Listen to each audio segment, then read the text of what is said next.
Hi friends, இன்றைக்கி என்ன பார்க்க போகிறோன்னா, நம்ம முடிக்கு ஹெல்த்தியான ஒரு 2 டிப்ஸ் தாங்க பார்க்க போகிறோம். வாங்க வீடியோக்குள்ளே போகலாம்.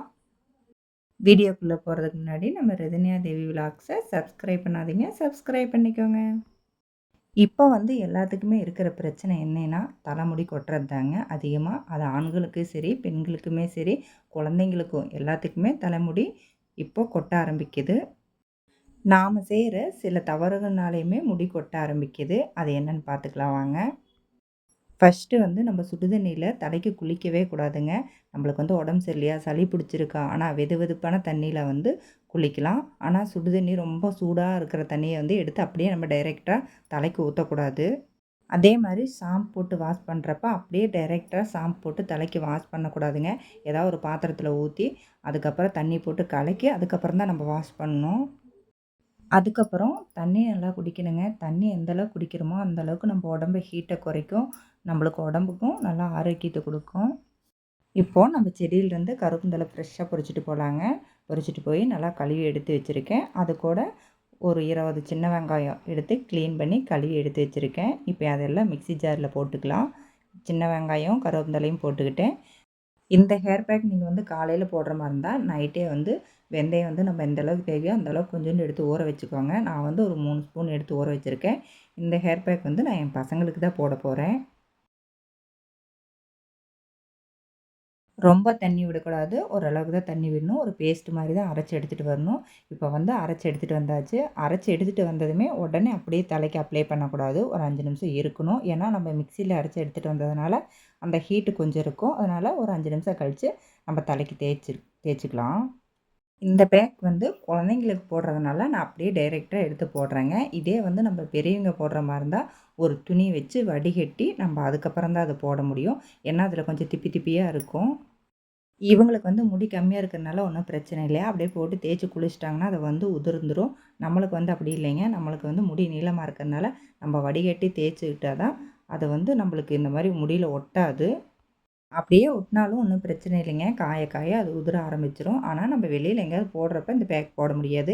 வீட்டில் இருக்கிறப்ப நம்ம போட்டுக்கலாம். கண்டிப்பாக வாரத்துக்கு ஒரு டைம் போட்டு பாருங்கள். சின்ன வெங்காயம் நம்ம உதிர்ந்த முடியை அதை வளர வைக்கும். வெந்தயம் நம்ம ஹீட்டை குறைக்கும். கருவேப்பிலை நம்ம கண்ணுக்கு ரொம்ப நல்லதுங்க. இந்த 3ஐயும் சேர்த்து அரைச்சி வாரத்துக்கு ஒரு டைம் கண்டிப்பாக போட்டு பாருங்கள். ஆனால் சைனஸ் ப்ராப்ளம் இருக்கிறவங்க இதை போட வேண்டாங்க. உடம்பு ஹீட் பாடியாக இருக்கா அவங்க போடலாம். ஆனால் கூலிங் பாடியாக இருக்கிறவங்க போட வேண்டாம். அவங்களுக்கு இது செட் ஆகாது. என் பசங்க 2 பேத்துக்குமே போட்டு விட்டாச்சுங்க. அவங்க அப்படியே உட்காந்துருக்காங்க. ஒரு 1/2 மணி நேரம் இருக்கட்டும்.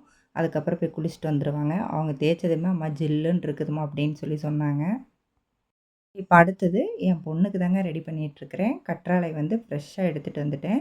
அதை கழுவி கட் பண்ணி எடுத்து வச்சுருக்கிறேன். அவள் முடி பார்த்திங்கன்னா நல்லா மொரன்னு இருக்கும். இப்போது அந்த மொரன்னு இருக்கிற முடி சாஃப்டாக இருக்கிறதுக்கு இந்த டிப்ஸுங்க. இந்த டிப்ஸு வாரத்துக்கு ஒரு டைம் பண்ணி பாருங்கள். நல்லா மொரன்னு இருக்கிற முடிக்க நல்லா சாஃப்டாக இருக்கும். இப்போ எங்கள் பாப்பாவுக்கு கற்றாழை எடுத்து நல்லா தேய்ச்சி விட்டுட்ருக்குறேங்க. நல்லா ஜில்லுன்னு இருக்குதுன்னு சொல்லிகிட்டு இருந்தா. இப்போ ஆடி மாதம் மழையும் காற்றும் அடிக்குன்னு சொல்லுவாங்க. நான் எங்கள் ஊர் சைடு மழையவே காணாங்க. இப்போது 2 வாரம் ஆயிடுச்சு. கொஞ்சம் கொஞ்சமாக முடியை எடுத்துகிட்டு அதுக்கப்புறம் நல்லா தேய்ச்சிடணுங்க. அப்போ தான் உள்ள முடி நல்லா மண்டைக்கு வரலையும் நல்லா இறங்கும்.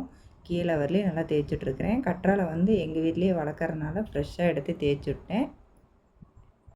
கற்றாழையுமே ஹீட் பாடி இருக்கிறவங்க தான் தேய்க்கணும். கூலிங் பாடி இருக்கிறவங்க தேய்க்கக்கூடாது. சைனஸ் பிரச்சனை இருக்கிறவங்களும் தேய்க்கக்கூடாதுங்க. அது அவங்களுக்கு ஒத்துக்காது, சளி பிடிச்சிக்கும். எங்கள் பாப்பா ஹீட் உடம்பு தான். அதனால் பாப்பாவுக்கு தேய்ச்சி விட்றேன்.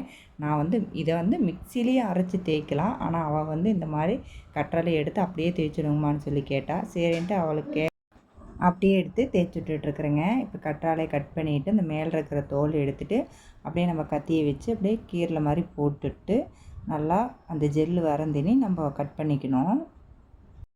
மேலேருந்து கீழே தலவ முடி வரலையும் நல்லா தேய்ச்சிடணுங்க. சுற்றி தேய்ச்சிட்டா தான் அந்த கற்றாழையோட ஜெல்லோட இது நல்லா இறங்கும். கற்றாழையை கட் பண்ணவே நல்லா ஜெல்லு வெளியே வருதுங்க. பார்க்குறக்கே ஆசையாக இருக்குது. இப்போ இதை நல்லா தேய்ச்சிட்டு கீழே தலை முடி வரலையும் நல்லா தேய்ச்சிட்றணும். தேய்ச்சி 1/4 மணி நேரம் ஆயிடுச்சு. பாப்பா வந்து குளிச்சுட்டு வந்துட்டா. முடிய பாருங்கள் அப்படியே சாஃப்டாக நல்லா நைஸாக இருக்குங்க. குழந்தைங்களுக்கு வந்து முடி வெடிப்பு அதிகமாக இருந்துச்சுன்னா கண்டிப்பாக இந்த மாதிரி ட்ரை பண்ணி பாருங்கள். வாரத்துக்கு ஒரு டைம் வெடிப்பு இருக்காது. தேய்ச்சிட்டே இருக்க வெடிப்பு அதிகமாக இருக்காது. இதோட இந்த வீடியோ முடியுது. இந்த வீடியோ பிடிச்சிருந்தா வீடியோக்கு ஒரு லைக் பண்ணுங்கள், கமெண்ட் பண்ணுங்கள். மறக்காமல் நம்ம சேனலை சப்ஸ்கிரைப் பண்ணிக்கோங்க.